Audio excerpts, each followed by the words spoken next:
BTech Biresh YouTube ಚಾನಲ್ಗೆ ನಿಮಗೆಲ್ಲರಿಗೂ ಹಾರ್ದಿಕ ಸ್ವಾಗತ. ಇವತ್ತಿನ ಈ ವಿಡಿಯೋ ವಿಧವಾ ಪಿಂಚಣಿ ಪಡಿತಾ ಇದ್ದಂತಹ ಮಹಿಳೆಯರಿಗೆ ಮತ್ತು 60 ವರ್ಷದ ಮೇಲ್ಪಟ್ಟಂತಹ ಹಿರಿಯ ನಾಗರಿಕರ ಪಿಂಚಣಿಯನ್ನು ಪಡಿತಾ ಇದ್ದಂತಹ ಹಿರಿಯರಿಗೆ ಮತ್ತು ಅಂಗವಿಕಲರ ಪಿಂಚಣಿಯನ್ನು ಪಡಿತಾ ಇದ್ದಂತಹ ಫಲಾನುಭವಿಗಳಿಗೆ ಮತ್ತು ಏಕಾಂಗಿಯ ಮಹಿಳಾ ಪಿಂಚಣಿಯನ್ನು ಪಡಿತಾ ಇದ್ದಂತಹ ಮಹಿಳೆಯರಿಗೆ ಮತ್ತು ಸಂಧ್ಯಾ ಸುರಕ್ಷಾ ಮತ್ತು ಮನಸ್ವಿನಿ ಹಾಗೂ ಇಂದಿರಾ ಗಾಂಧಿ ಪಿಂಚಣಿಯನ್ನು ಪಡಿತಾ ಇದ್ದಂಥವರಿಗೆ ಹಾಗೂ ಸರ್ಕಾರದಿಂದ ಸಂಬಂಧಪಟ್ಟಂತಹ ಇನ್ನಿತರ ಪಿಂಚಣಿಯನ್ನು ಪಡಿತಾ ಇದ್ದಂತಹ ಪಿಂಚಣಿದಾರರಿಗೆ. ವೀಕ್ಷಕರೇ, ಈ ಎಲ್ಲ ಪಿಂಚಣಿಗಳ ಬಗ್ಗೆ ಸರ್ಕಾರದಿಂದ ಮಹತ್ವದ ಅಪ್ಡೇಟ್ ಬಂದಿದೆ. ವೀಕ್ಷಕರೇ, ನಿಮ್ಮ ಪಿಂಚಣಿ ಹೆಚ್ಚಳವಾಗ್ತಾ ಇದೆ ಹಾಗೂ ಈ ಜಿಲ್ಲೆಗಳಿಗೆ ಭರ್ಜರಿ ಗುಡ್ ನ್ಯೂಸ್ ಅನ್ನು ಕೊಟ್ಟಿದ್ದಾರೆ ಹಾಗೂ ಹೊಸ ಲಿಸ್ಟ್ ಅನ್ನು ಬಿಡುಗಡೆ ಮಾಡಲಾಗಿದೆ ಹಾಗೂ ಇಲ್ಲಿ ಕೆಲವರಿಗೆ ಪಿಂಚಣಿಯ ಹಣ ನಿಂತಿದೆ ಮತ್ತು ಸರ್ಕಾರದಿಂದ ಬಂದ ಇತ್ತೀಚಿನ ಅಧಿಕೃತ ಅಪ್ಡೇಟ್ ಅನ್ನು ಕೇಳಿದ್ರೆ ಎಲ್ಲರೂ ಕೂಡ ಖುಷಿ ಪಡ್ತೀರಾ. ಎಲ್ಲವನ್ನು ಕೂಡ ತಿಳಿಸಿಕೊಡ್ತೇನೆ. ವಿಡಿಯೋನ ಸಂಪೂರ್ಣವಾಗಿ ಕೊನೆಯವರೆಗೂ ಕೂಡ ನೋಡಿ. ವೀಕ್ಷಕರೇ, ವಿಡಿಯೋನ ಕಂಟಿನ್ಯೂ ಮಾಡೋಕ್ಕಿಂತ ಮೊದಲು ನನ್ನೊಂದು ಚಿಕ್ಕ ರಿಕ್ವೆಸ್ಟ್. ವೀಕ್ಷಕರೇ ನೋಡಿ, ನಾವು ನಿಮಗೆ ಒರಿಜಿನಲ್ ಇನ್ಫಾರ್ಮೇಷನ್ ಮಾತ್ರ ಕೊಡೋದು, ಯಾವುದೇ ರೀತಿ ಬೇಡದೇ ಇರುವಂತಹ ವಿಡಿಯೋಸ್ಗಳು ಮತ್ತು ನಿಮಗೆ ಡಿಸ್ಟರ್ಬ್ ಆಗುವಂತಹ ಅಪ್ಡೇಟ್ಗಳನ್ನು ಎಂದು ಕೂಡ ಅಪ್ಲೋಡ್ ಮಾಡೋದಿಲ್ಲ. ಹಾಗಾಗಿ ಯಾರಿನ್ನೂ ಕೂಡ ಸಬ್ಸ್ಕ್ರೈಬ್ ಆಗಿಲ್ವವರು ಈಗಲೇ ಕೆಳಗಡೆ ಕಾಣುವಂತಹ ಸಬ್ಸ್ಕ್ರೈಬ್ ಬಟನ್ ಮೇಲೆ ಪ್ರೆಸ್ ಮಾಡಿ, ಅದರ ಮೇಲೆ ಕ್ಲಿಕ್ ಮಾಡಿ. ಪ್ರತಿಯೊಬ್ಬ ವೀಕ್ಷಕರು ಕೂಡ ಸಬ್ಸ್ಕ್ರೈಬ್ ಮಾಡಿ. ಹಾಗೆ ಈ ವಿಡಿಯೋನ ನೋಡ್ತಾ ಇರುವಂತಹ ವೀಕ್ಷಕರು ಯಾರಿನ್ನೂ ಕೂಡ ಲೈಕ್ ಮಾಡಿಲ್ಲ ಅಂದ್ರೆ ವೀಕ್ಷಕರೇ ವಿಡಿಯೋಗೆ ತಪ್ಪದೇ ಒಂದು ಲೈಕ್ ಅನ್ನು ಮಾಡಿ ಮತ್ತು ವೀಕ್ಷಕರೇ ಈ ವಿಡಿಯೋನ ಸೇವ್ ಮಾಡ್ಕೊಂಡು ಇಟ್ಕೊಂಡಿರಿ. ನೋಡಿ, ಎಲ್ಲ ಡೀಟೇಲ್ಡ್ ಆಗಿ ಹೇಳ್ತೀನಿ, ನಿಮಗೆ ಅರ್ಥ ಆಗೋ ರೀತಿನೇ ಹೇಳ್ತೇನೆ. ಕ್ಲಿಯರ್ ಆಗಿ, ಸೂಪರ್ ಆಗಿ, ಬ್ಯೂಟಿಫುಲ್ ಆಗಿ ನಿಮಗೆ ಅರ್ಥ ಆಗಬೇಕು ಆ ರೀತಿಯಾಗಿ ಹೇಳ್ತೇನೆ. ತಪ್ಪದೇ ನೋಡಿ ಮತ್ತು ವಿಡಿಯೋನ ಕೊನೆಯವರೆಗೂ ಕೂಡ ನೋಡಿ. ಇಲ್ಲಿ ಪಿಂಚಣಿ ಪಡೆಯುವವರಿಗೆ ಇದು ತುಂಬಾ ಉಪಯೋಗಕಾರಿಯಾದಂತಹ ವಿಡಿಯೋ ಇದಾಗಿರುತ್ತೆ. ನೋಡಿ, ಇಲ್ಲಿ ಪಿಂಚಣಿ ವೀಕ್ಷಕರೇ ನಮ್ಮ ರಾಜ್ಯ ಹಾಗೂ ಕೇಂದ್ರ ಸರ್ಕಾರಗಳು ಸಾಮಾನ್ಯ ಜನರಿಗೆ ಅಂದ್ರೆ ಬಡವರಿಗೆ, ವೃದ್ಧರಿಗೆ, ಮಹಿಳೆಯರಿಗೆ, ಅಂಗವಿಕಲರಿಗೆ ಮತ್ತು ಹಿರಿಯರಿಗೆ ಆರ್ಥಿಕ ಸಹಾಯಕ್ಕಾಗಿ ನೀಡುತ್ತಿರುವ ಪ್ರಮುಖ ಯೋಜನೆಗಳು ಇವಾಗಿರುತ್ತವೆ. ಅದರಲ್ಲೂ ವಿಧವಾ ಪಿಂಚಣಿ ಆಗಲಿ, ಹಿರಿಯರ ಒಂದು ಅಂದ್ರೆ ಹಿರಿಯ ನಾಗರಿಕರ ಪಿಂಚಣಿ ಆಗಲಿ ಮತ್ತು ಅಂಗವಿಕಲರ ಪಿಂಚಣಿ ಆಗಲಿ, ಇಲ್ಲಿ ಏಕಾಂಗಿಯ ಮಹಿಳಾ ಪಿಂಚಣಿ ಆಗಲಿ ಮತ್ತು ಸಂಧ್ಯಾ ಸುರಕ್ಷಾ ಪಿಂಚಣಿ ಆಗಲಿ ಮತ್ತು ಮನಸ್ವಿನಿ ಪಿಂಚಣಿ ಆಗಲಿ ಹಾಗೂ ಇಂದಿರಾ ಗಾಂಧಿ ರಾಷ್ಟ್ರೀಯ ವೃದ್ಧಾಪ್ಯ ಪಿಂಚಣಿ ಆಗಲಿ, ಈ ಎಲ್ಲಾ ಪಿಂಚಣಿಗಳ ಬಗ್ಗೆ ಸರ್ಕಾರದಿಂದ ಒಂದಕ್ಕಿಂತ ಒಂದು ಮಹತ್ವದ ಅಪ್ಡೇಟ್ ಬಂದಿದೆ. ವೀಕ್ಷಕರೇ, ಅದೇನು ಅಂತ ತಿಳಿಸಿಕೊಡ್ತೇನೆ. ವಿಡಿಯೋನ ಸಂಪೂರ್ಣವಾಗಿ ಕೊನೆಯವರೆಗೂ ಕೂಡ ನೋಡ್ತಾ ಹೋಗಿ ಮತ್ತು ವಿಡಿಯೋಗೆ ತಪ್ಪದೆ ಒಂದು ಲೈಕ್ ಅನ್ನ ಮಾಡಿ. ನೋಡಿ ವೀಕ್ಷಕರೇ, ಇಲ್ಲಿ ಪಿಂಚಣಿ ಹಣ ಹೆಚ್ಚಳದ ಬಗ್ಗೆ ಮಾಹಿತಿ ಬಂದಿದೆ. ಇದು ಮೊದಲನೆಯ ಮತ್ತು ಫ್ರೆಶ್ ಅಪ್ಡೇಟ್ ಆಗಿರುತ್ತೆ. ನೋಡಿ, ಹಿರಿಯ ನಾಗರಿಕರ ಪಿಂಚಣಿ ಆಗಲಿ ಮತ್ತು ಇಲ್ಲಿ ವಿಧವಾ ವೇತನ ಪಿಂಚಣಿ ಆಗಲಿ ಮತ್ತು ಅಂಗವಿಕಲರ ಪಿಂಚಣಿ ಆಗಲಿ ಇಲ್ಲಿ ಸರ್ಕಾರದಿಂದ ಹೆಚ್ಚಿಗೆ ಆಗ್ತಾ ಇರುವಂತದ್ದು. ವೀಕ್ಷಕರೇ ನೋಡಿ, ಇಲ್ಲಿ ನಮ್ಮ ರಾಜ್ಯದಲ್ಲಿ ಇಲ್ಲಿ ಏಕಾಏಕಿಯಾಗಿ ನಿಮ್ಮ ಒಂದು ಪಿಂಚಣಿ ಹಣ ಹೆಚ್ಚಿಗೆ ಆಯ್ತಾ. ನೋಡಿ, ಹಿರಿಯ ನಾಗರಿಕರ ಪಿಂಚಣಿ ಮುಖ್ಯಮಂತ್ರಿ ಸಿದ್ದರಾಮಯ್ಯನವರು 60 ವರ್ಷ ಮೇಲ್ಪಟ್ಟವರಿಗೆ ಅಂದ್ರೆ ಹಿರಿಯ ನಾಗರಿಕರಿಗೆ ಪಿಂಚಣಿಯನ್ನ ಹೆಚ್ಚಿಸುವುದಾಗಿ ಈಗಾಗಲೇ ಘೋಷಣೆ ಮಾಡಿದ್ದಾರೆ. ಸದ್ಯಕ್ಕೆ ಇಲ್ಲಿ ಹಲವರಿಗೆ 800 ರೂಪಾಯಿ ಹಣ ಬರ್ತಾ ಇದೆ, ಇನ್ನು ಕೆಲವರಿಗೆ 1000 ರೂಪಾಯಿ ಪಿಂಚಣಿ ಹಣ ಬರ್ತಾ ಇದೆ. ಈ ಮೊತ್ತ ಇಲ್ಲಿ 2025 ಇಲ್ಲಿ ಅನೇಕ ರೀತಿಯಾಗಿ ವಾದ ಆಗ್ತಾ ಇತ್ತು. ಈ ಪಿಂಚಣಿ ಹಣ ಸಾಕಾಗ್ತಾ ಇಲ್ಲ ಅಂತ. ಇದು 8ರಿಂದ 20% ವರೆಗೆ ಹೆಚ್ಚಳ ಆಗಬೇಕು ಅನ್ನುವಂತಹ ಒಂದು ವಾದ ಹಾಗೂ ಚರ್ಚೆಗಳು ನಡೀತಾನೆ ಇದ್ವು ಈ 2025ರಲ್ಲಿ. ಇವಾಗ ಇಲ್ಲಿ ನೋಡಿ, ಅಂದ್ರೆ ಇಲ್ಲಿ ನಿಮ್ಮ ಪಿಂಚಣಿ ಹಣ ಹೆಚ್ಚಿಗೆ ಆಗುವಂತಹ ಒಂದು ಭರ್ಜರಿ ಗುಡ್ ನ್ಯೂಸ್ ಅನ್ನು ಕೊಡಲಾಗಿದೆ. ಯಾರಿಗೆ 800 ರೂಪಾಯಿ ಹಣ ಪಿಂಚಣಿ ಬರ್ತಾ ಇತ್ತು ಹಿರಿಯ ನಾಗರಿಕರಿಗೆ, ಅವರಿಗೆ 1200 ರೂಪಾಯಿ ಹಣ ಬರ್ತಾ ಇದೆ ಮತ್ತು ಯಾರಿಗೆ 1000 ರೂಪಾಯಿ ಹಣ ಬರ್ತಾ ಇತ್ತು ಅವರಿಗೆ 1500 ರೂಪಾಯಿ ಹಣ ಬರುತ್ತೆ. ಇದು ಇನ್ನೂ ಕೂಡ ಅಧಿಕೃತ ಆದೇಶವಾಗಿ ಬರಬೇಕಾಗಿದೆ. ಆದರೆ ಸರ್ಕಾರದ ಒಳ ಚರ್ಚೆಯಲ್ಲಿ ಇದು ಇನ್ನೂ ಸ್ಪಷ್ಟವಾಗಿ ಹೇಳೋದಾದ್ರೆ ನಿಮಗೆ ಖಂಡಿತ ಇದು ಹೆಚ್ಚಿಗೆ ಆಗ್ತಾ ಇರುವಂತದ್ದು. ಮತ್ತು ವಿಧವಾ ಪಿಂಚಣಿ ವೀಕ್ಷಕರು, ಇದು ಬಹಳ ಮುಖ್ಯ ಅಪ್ಡೇಟ್ ಆಗಿರುತ್ತೆ. ದಯವಿಟ್ಟು ಇಲ್ಲಿ ಹಿರಿಯ ನಾಗರಿಕರು, ವಿಧವೆಯರು ಮತ್ತು ಅಂಗವಿಕಲರು ಹಾಗೂ ಪಿಂಚಣಿಯನ್ನ ಪಡಿತಾ ಇದ್ದಂತಹ ಪ್ರತಿಯೊಬ್ಬ ಫಲಾನುಭವಿಗಳು ಕೂಡ ವಿಡಿಯೋನ ಸಂಪೂರ್ಣವಾಗಿ ಕೊನೆವರೆಗೂ ಕೂಡ ನೋಡಿ. ಇದು ಬಹಳ ಮುಖ್ಯವಾದಂತಹ ಅಪ್ಡೇಟ್ ವೀಕ್ಷಕರೇ. ಈಗ ನಮ್ಮ ರಾಜ್ಯದಲ್ಲಿ ವಿಧವಾ ಮಹಿಳೆಯರಿಗೆ ಸರಾಸರಿ 900 ರೂಪಾಯಿ ಹಣ ಪಿಂಚಣಿ ನಿಮ್ಮ ಒಂದು ಬ್ಯಾಂಕ್ ಖಾತೆಗಳಿಗೆ ಜಮೆ ಆಗ್ತಾ ಇದೆ. ಆದರೆ ಕೇಂದ್ರ ಸರ್ಕಾರ ಹಾಗೂ ರಾಜ್ಯ ಸರ್ಕಾರ ಸೇರಿ ವಿಧವಾ ಪಿಂಚಣಿಯನ್ನ 2000ದಿಂದ 2200 ರೂಪಾಯಿ ತನಕ ಹೆಚ್ಚಿಸುವ ಪ್ರಸ್ತಾವನೆ ಇಟ್ಟಿದ್ದಾರೆ.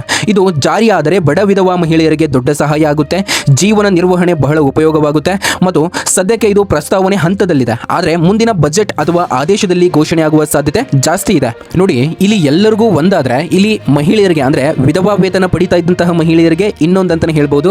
ಏನಂದ್ರೆ ಇಲ್ಲಿ ನಿಮಗೆ ಡಬಲ್ ಇವಾಗ ಹಿರಿಯರಿಗೆ ಕೇವಲ 200 ರೂಪಾಯಿಂದ 500 ರೂಪಾಯಿ ಹಣ ಪಿಂಚಣಿ ಜಮೆ ಆಗ್ತಾ ಇದೆ. ಅಂಗವಿಕಲರಿಗೆ ಎಷ್ಟು ಜಮೆ ಆಗ್ತಾ ಇದೆ ಅಂತ ತಿಳಿಸಿಕೊಡ್ತಾನೆ. ಆದ್ರೆ ಇಲ್ಲಿ ಮಹಿಳೆಯರಿಗೆ ಬರೋಬ್ಬರಿ 800 ರೂಪಾಯಿ ಹಣ ಬರ್ತಾ ಇದ್ದಂತಹ ಪಿಂಚಣಿ ಹಣ 2200 ರೂಪಾಯಿ ಹಣ ಪಿಂಚಣಿ ಹಣ ಬರುತ್ತೆ. ಅಂದ್ರೆ ಇಲ್ಲಿ ಎಲ್ಲರೂ ಕೂಡ ಖುಷಿ ಪಡಬೇಕಾದಂತಹ ವಿಷಯ. ಯಾಕಂತಂದ್ರೆ ಬರೋಬ್ಬರಿ ಡಬಲ್ ಅಂದ್ರೆ 2 ಪಟ್ಟು ಹೆಚ್ಚಿಗೆ ಆಗಿರುವಂತದ್ದು ನಿಮ್ಮ ವಿಧವಾ ವೇತನ ಪಿಂಚಣಿ. ಇವಾಗ ಬನ್ನಿ, ಅಂಗವಿಕಲರ ಪಿಂಚಣಿ ಎಷ್ಟು ಬರ್ತಾ ಇದೆ ಅಂಗವಿಕಲರಿಗೆ ಅಂತ ತಿಳಿಸಿಕೊಡ್ತಾನೆ. ವೀಕ್ಷಕರೇ ನೋಡಿ, ಇಲ್ಲಿ ಅಂಗವಿಕಲರ ಪಿಂಚಣಿ ಅಂಗವಿಕಲರಿಗೆ ಅಂದ್ರೆ ವಿಶೇಷ ಚೇತನರಿಗೆ ವಿಶೇಷವಾಗಿ ನಿಮಗೆ ಬರ್ತಾ ಇರುವಂತದ್ದು 40%, 75%, 100%, ಅಂಗವೈಕಲ್ಯದ ಅಂಗವೈಕಲ್ಯದ ಆಧಾರದ ಮೇಲೆ ಈಗಾಗಲೇ ಪಿಂಚಣಿ ನೀಡಲಾಗುತ್ತಿದೆ. ನಿಮಗೆ ಆಲ್ರೆಡಿ ಗೊತ್ತಿದೆ. ಆದರೆ ಇಲ್ಲಿ ಇರುವ ಪಿಂಚಣಿ ಮುಂದುವರಿಯುತ್ತದೆ. ಅರ್ಹರಿದ್ದರೆ ಹೊಸ ಅರ್ಜಿಗೆ ಅವಕಾಶವಿದೆ. ಸುಳ್ಳು ವಾಟ್ಸಪ್ ಮೆಸೇಜ್ಗಳನ್ನು ನಂಬೇಡಿ. ಏನಂದರೆ ಇವಾಗ ನಿಮಗೆ ನಿಮ್ಮ ಒಂದು ಅಂಗವೈಕಲ್ಯ ಕಾರ್ಡ್ ಇದೆ ನೋಡಿ, ಆ ಕಾರ್ಡ್ ಮೇಲೆ ನಿಮ್ಮ ಒಂದು ಅಂಗವೈಕಲ್ಯದ ಪರ್ಸೆಂಟೇಜ್ ಇರುತ್ತೆ. ನಿಮಗೆ ಇಷ್ಟು ಪರ್ಸೆಂಟೇಜ್ ಅಂಗವೈಕಲ್ಯ ಅಂತ, ಅದರ ಒಂದು ಪ್ರಕಾರ ನಿಮಗೆ ಹಣ ಅಂದರೆ ನಿಮ್ಮ ಒಂದು ಅಂಗವೈಕಲ್ಯದ ಆಧಾರದ ಮೇಲೆ ನಿಮ್ಮ ಒಂದು ಪಿಂಚಣಿ ಹಣ ಈಗಾಗಲೇ ನಿಮಗೆ ನೀಡ್ತಾ ಇದ್ದಾರಲ್ವಾ, ಅದೇ ಕಂಟಿನ್ಯೂ ಆಗುತ್ತೆ. ಏನಾದರೂ ಅಪ್ಡೇಟ್ ಬಂದರೆ ಖಂಡಿತ ನಿಮಗೆ ತಿಳಿಸ್ತೇನೆ. ಇವಾಗ ಬನ್ನಿ, ಹಿರಿಯ ನಾಗರಿಕರ ಪಿಂಚಣಿ, ಅಂಗವಿಕಲರ ಪಿಂಚಣಿ ಮತ್ತು ವಿಧವಾ ವೇತನ ಪಿಂಚಣಿಯನ್ನು ಪಡಿತಾ ಇದ್ದಂಥವರಿಗೆ ಒಂದು ಸ್ಪೆಷಲ್ ಅಪ್ಡೇಟ್ ಇದೆ ನೋಡಿ. 23 ಲಕ್ಷ ಫಲಾನುಭವಿಗಳ ಪಿಂಚಣಿ ನಿಂತಿದೆ. ಹೌದು ವೀಕ್ಷಕರೇ, ಸರ್ಕಾರ ಇತ್ತೀಚೆಗೆ ಸುಮಾರು 23 ಲಕ್ಷ ಪಿಂಚಣಿದಾರರಿಗೆ ಲಿಸ್ಟ್ನಿಂದ ತೆಗೆದುಹಾಕಿದೆ. ಯಾಕಂತಂದ್ರೆ ಮುಖ್ಯ ಕಾರಣಗಳನ್ನು ಕೂಡ ಸರ್ಕಾರ ಕೊಟ್ಟಿರುವಂಥದ್ದು ವೀಕ್ಷಕರೇ. ಹೌದು, ಇಲ್ಲಿ ಬರೋಬ್ಬರಿ ಪಿಂಚಣಿದಾರರ ಮೃತಪಟ್ಟರು ಕುಟುಂಬದವರು ಹಣ ಪಡೆಯುತ್ತಿದ್ದರು. ಆ ಒಂದು ಕಾರಣದಿಂದ, ಮೊದಲನೆಯ ಈ ಒಂದು ಕಾರಣದಿಂದ ಮತ್ತು ಎರಡನೆಯ ನಕಲಿ ದಾಖಲಾತಿಗಳ ಕಾರಣದಿಂದ ಮತ್ತು ಮೂರನೆಯ ಲೈಫ್ ಸರ್ಟಿಫಿಕೇಟ್ ನೀಡದಿರುವ ಕಾರಣದಿಂದ, ನಾಲ್ಕನೆಯದಾಗಿ ಆಧಾರ್ ಬ್ಯಾಂಕ್ ಲಿಂಕ್ ಸಮಸ್ಯೆ ಆಗಿರುವಂತಹ ಕಾರಣದಿಂದ ನಿಮ್ಮ ಪಿಂಚಣಿ ಹಣ ನಿಂತಿದೆ. ಹಾಗಾಗಿ ವೀಕ್ಷಕರೇ ನೋಡಿ, ವಿಡಿಯೋನ ಸಂಪೂರ್ಣವಾಗಿ ಕೊನೆಯವರೆಗೂ ಕೂಡ ನೋಡಿ. ಇದನ್ನು ತಡೆಯಲು ಸರ್ಕಾರ ಕಠಿಣ ಕ್ರಮ ತೆಗೆದುಕೊಂಡಿದೆ. ಹೌದು ವೀಕ್ಷಕರೇ, ಇಲ್ಲಿ ಅರ್ಹರಾಗಿದ್ದರೂ ಪಿಂಚಣಿ ನಿಂತಿದ್ದರೆ ತಕ್ಷಣ ನಿಮ್ಮ ಬ್ಯಾಂಕಿಗೆ ಹೋಗಿ ಜೀವಿತ ಪ್ರಮಾಣ ಪತ್ರ ಅಂದರೆ ಲೈಫ್ ಸರ್ಟಿಫಿಕೇಟ್ ಅನ್ನು ಈಗಲೇ ಸಲ್ಲಿಸಿ. ಅದಾದ ನಂತರ 1-1.5 ತಿಂಗಳ ಪಿಂಚಣಿ ಮರುಪ್ರಾರಂಭವಾಗುತ್ತೆ. ಯಾರ್ಯಾರಿಗೆ ಪಿಂಚಣಿ ಹಣ ನಿಂತಿದೆ ಅಂಥವರಿಗೆ ತಕ್ಷಣ ಈ ಒಂದು ವಿಡಿಯೋನ ಶೇರ್ ಮಾಡಿ.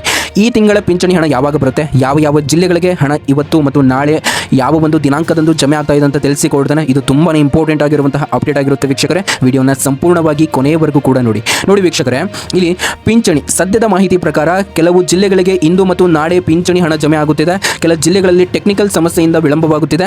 ವಿಳಂಬದ ಕಾರಣಗಳೇನಂತಂದ್ರೆ, ಮೊದಲನೆಯದಾಗಿ NPCI ಮ್ಯಾಪಿಂಗ್ ಸಮಸ್ಯೆ, ಎರಡನೆಯದಾಗಿ ಬ್ಯಾಂಕ್ ಸರ್ವರ್ ಇಶ್ಯೂ, ಮೂರನೆಯದಾಗಿ ದಾಖಲೆ ಪರಿಶೀಲನೆ ಸಮಸ್ಯೆ. ಚಿಂತಿಸಬೇಡಿ, ಹಣ ರದ್ದಾಗಲ್ಲ. ಇಲ್ಲಿ ಕೇವಲ ತಡವಾಗಿ ಬರುತ್ತೆ ಅಷ್ಟೇ. ಹಾಗಾಗಿ ನಿಮಗೆ ಖಂಡಿತ ಈ ತಿಂಗಳ ಹಣ ಪಿಂಚಣಿ ಹಣ ಬಂದಿಲ್ಲ ಅಂತಂದ್ರೆ ದಯವಿಟ್ಟು ಕೆಳಗಡೆ ಕಮೆಂಟ್ ಬಾಕ್ಸ್ನಲ್ಲಿ ಕಮೆಂಟ್ ಮಾಡಿ. ನಾನು ನಿಮಗೆ ಸ್ವತಃ ಪರ್ಸನಲ್ ಆಗಿ ಯಾಕೆ ಬಂದಿಲ್ಲ ಏನಂತ ಚೆಕ್ ಮಾಡಿ ಹೇಳ್ತೇನೆ. ನೋಡಿ, ಹಣ ಬಂದಿಲ್ಲ ಅಂದರೆ ಏನು ಮಾಡಬೇಕು ಅದನ್ನು ಕೂಡ ತಿಳಿಸ್ತೇನೆ. ವಿಡಿಯೋನ ಸಂಪೂರ್ಣವಾಗಿ ಕೊನೆವರೆಗೂ ಕೂಡ ನೋಡಿ ವೀಕ್ಷಕರೇ. ಬ್ಯಾಂಕ್ನಲ್ಲಿ ಚೆಕ್ ಮಾಡಬೇಕು ಮೊದಲನೆಯದಾಗಿ, ಎರಡನೆಯದಾಗಿ ಗ್ರಾಮ ಪಂಚಾಯತ್ ಸೇವಾ ಕೇಂದ್ರಕ್ಕೆ ಹೋಗಬೇಕು, ಮೂರನೆಯದಾಗಿ ಇಲ್ಲಿ ಈ ದಾಖಲಾತಿಗಳನ್ನು ರೆಡಿ ಮಾಡಿ ಇಟ್ಕೊಂಡಿರಬೇಕು. ನೋಡಿ, ಮೊದಲನೆಯದಾಗಿ ಬ್ಯಾಂಕ್ನಲ್ಲಿ ಚೆಕ್ ಮಾಡಬೇಕು. ಅಂದರೆ ಇಲ್ಲಿ ಆಧಾರ್ ಲಿಂಕ್ ಆಗಿದೆಯಾ ಅಂತ ಚೆಕ್ ಮಾಡಿ, ಮತ್ತು NPCI ಮ್ಯಾಪಿಂಗ್ ಸ್ಟೇಟಸ್ ಆ್ಯಕ್ಟಿವ್ ಆಗಿದೆಯಾ ಚೆಕ್ ಮಾಡಿ, ಮತ್ತು ನಿಮ್ಮ ಒಂದು ಖಾತೆ ಚಾಲ್ತಿಯಲ್ಲಿದೆಯಾ ಅಂದರೆ ಆ್ಯಕ್ಟಿವ್ ಇದೆಯಾ ಅಂತ ಚೆಕ್ ಮಾಡಿ. ನೀವು ಇದನ್ನು ಬ್ಯಾಂಕ್ನಲ್ಲಿ ಮಾಡಬೇಕು ಮತ್ತು ಗ್ರಾಮ ಪಂಚಾಯಿತಿ ಅಥವಾ ಸೇವಾ ಕೇಂದ್ರದಲ್ಲಿ ಲೈಫ್ ಸರ್ಟಿಫಿಕೇಟನ್ನು ಸಲ್ಲಿಸಿ ಮತ್ತು ದಾಖಲಾತಿ ತಿದ್ದುಪಡಿಯನ್ನು ಚೆಕ್ ಮಾಡಿ ಹೊಸ ಅರ್ಜಿ ಒಂದು ಮಾಹಿತಿಯನ್ನು ಪಡೆಯಿರಿ. ಮತ್ತು ಬೇಕಾಗುವ ದಾಖಲಾತಿಗಳನ್ನು ನೋಡೋದಾದರೆ ಆಧಾರ್ ಕಾರ್ಡ್ ಬೇಕು, ಪಾಸ್ಬುಕ್ ಬೇಕು ಅಂದರೆ ಬ್ಯಾಂಕ್ ಪಾಸ್ಬುಕ್ ಬೇಕು, ರೇಷನ್ ಕಾರ್ಡ್ ಬೇಕು, ಮತ್ತು ಡಿಸೆಬಿಲಿಟಿ ಸರ್ಟಿಫಿಕೇಟ್, ಅಂಗವಿಕಲರಿಗೆ ನಿಮ್ಮ ಒಂದು ಡಿಸೆಬಿಲಿಟಿ ಕಾರ್ಡ್ ಇರುತ್ತೆ ಅನ್ನಲ್ಲ, ಆ ಒಂದು ಕಾರ್ಡ್ ಬೇಕಾಗುತ್ತೆ ಮತ್ತು ಸರ್ಟಿಫಿಕೇಟ್ ಕೂಡ ಬೇಕಾಗುತ್ತೆ. ಇಲ್ಲಿ ಹೊಸ ಅರ್ಜಿ ಹಾಕೋರು ಗಮನಿಸಬೇಕು. ಅರ್ಹತೆಯನ್ನು ಗಮನಿಸಿ ನೋಡಿ. ಅರ್ಹತೆ ಬಂದ್ಬಿಟ್ಟು ವಯಸ್ಸು ಎಷ್ಟು ಮತ್ತು ಆದಾಯ ಮಿತಿ ಏನು, ಅಂಗವೈಕಲ್ಯ ಶೇಕಡಾವಾರು ಎಷ್ಟಿದೆ ಗಮನಿಸಿ, ಮತ್ತು ಅರ್ಜಿಯನ್ನು ಗ್ರಾಮ ಪಂಚಾಯಿತಿಯಲ್ಲಿ ಹಾಕಿ, ತಾಲೂಕು ಕಚೇರಿಯಲ್ಲಿ ಹಾಕಿ, ಮತ್ತು ಸೇವಾ ಕೇಂದ್ರದಲ್ಲೂ ಕೂಡ ಹಾಕಬಹುದು, ಮತ್ತು ಕೆಲವೆಡೆ ಆನ್ಲೈನಲ್ಲೂ ಕೂಡ ಇವಾಗ ಮಾಡ್ತಾ ಇದ್ದಾರೆ, ಇಲ್ಲೂ ಕೂಡ ಅಪ್ಲೈ ಮಾಡಬಹುದಾಗಿರುತ್ತೆ. ನೋಡಿ ವೀಕ್ಷಕರೇ, ಇಲ್ಲಿ ಕೊನೆಯದಾಗಿ ನಿಮಗೆ ಎಚ್ಚರಿಕೆಯನ್ನು ಕೊಡಲಾಗಿದೆ ಸರ್ಕಾರದಿಂದ. ಹಣ ಕೊಡಿಸ್ತೀನಿ ಅನ್ನೋ ದಾಖಲಾತಿಗಳಿಗೆ ಮೋಸ ಹೋಗಬೇಡಿ. OTP ಬ್ಯಾಂಕ್ ವಿವರ ಯಾರಿಗೂ ಕೊಡಬೇಡಿ. ಸರ್ಕಾರದ ಅಧಿಕೃತ ಮಾಹಿತಿಯನ್ನು ಮಾತ್ರ ನಂಬಿ ವೀಕ್ಷಕರೇ. ನೋಡಿ, ಪಿಂಚಣಿ ಪಡೆಯುವ ಪ್ರತಿಯೊಬ್ಬರಿಗೂ ಈ ಮಾಹಿತಿ ತುಂಬಾನೇ ಇಂಪಾರ್ಟೆಂಟು. ಹಾಗಾಗಿ ಪ್ರತಿಯೊಬ್ಬ ಪಿಂಚಣಿದಾರರಿಗೂ ಕೂಡ ಈ ಒಂದು ವಿಡಿಯೋನ ತಕ್ಷಣ ಶೇರ್ ಮಾಡಿ. ವಿಡಿಯೋ ಉಪಯೋಗ ಅನಿಸಿದ್ರೆ ಯಾರಿನ್ನೂ ಲೈಕ್ ಮಾಡಿಲ್ಲ ಲೈಕ್ ಮಾಡಿ. ನಮ್ಮ ಬಿಟೆಕ್ ಬೀರೇಶ್ ಯೂಟ್ಯೂಬ್ ವಾಹಿನಿಯನ್ನು ಸಬ್ಸ್ಕ್ರೈಬ್ ಮಾಡೋದನ್ನು ಮರಿಬೇಡಿ. ಯಾವುದೇ ಸಂದೇಹ ಇದ್ದರೆ ಕಾಮೆಂಟ್ ಮಾಡಿ. ನಿಮ್ಮ ಸೇವೆಗೆ ಬಿಟೆಕ್ ಬೀರೇಶ್.